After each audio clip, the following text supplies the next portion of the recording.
है अब्रे बहार है, सब आ चुके सिर्फ तेरा इंतज़ार है।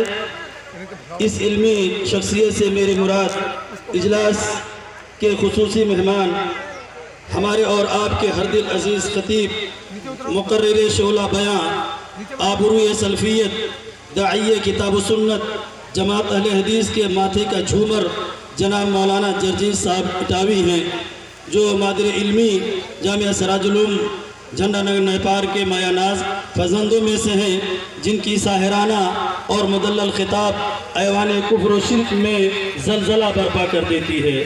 आपसे गुजारिश है कि आप स्टेज पे तशरीफ़ लाएँ और आप अपने मखसूस लबो लहजे में अपने नफाबख्श अफकार व ख़यालात से हम सामईन को महजूज फरमाएँ और तमाम हाज़रीन के लिए जो मशअले राह साबित हो। अब ये आवाम और स्टेज आपके हवाले है। आप अपने अकीदतमंदों और शहदाइयों का खुसूसी रियायत करते हुए खिताब फरमाएँ। आपके सामने पूरी जमात के पसंदीदा खतीब जनाब मौलाना जर्जीज साहब इटावी।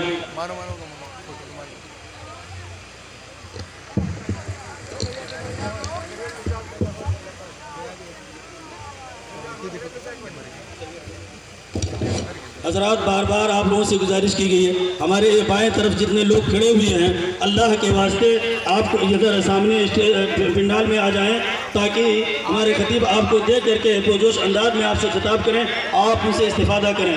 बार बार आप लोगों से गुजारिश की जा रही है, लेकिन आप ज़रा भी आप लोग तवज्जो ध्यान नहीं देते हैं। आप यहाँ हमारे उलमा के खिताब सुनने के लिए आए हैं, तमाशा देखने के लिए नहीं आए हैं, इसलिए यह हमारे बाएँ तरफ जितने लोग खड़े हैं ये सामने आ जाएँ।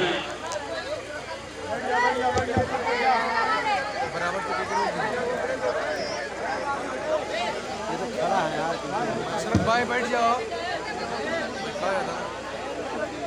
भाई बैठ जाइए आप। मुझे ना हो यार, चल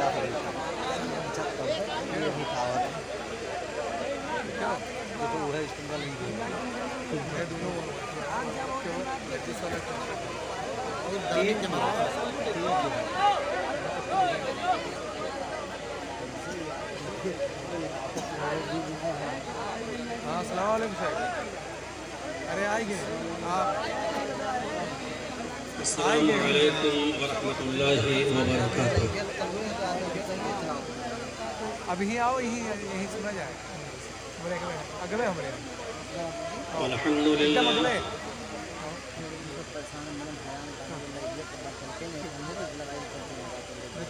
अल्हम्दुलिल्लाह नहमदुहु व नस्तईनुहु व नस्तगफिरुह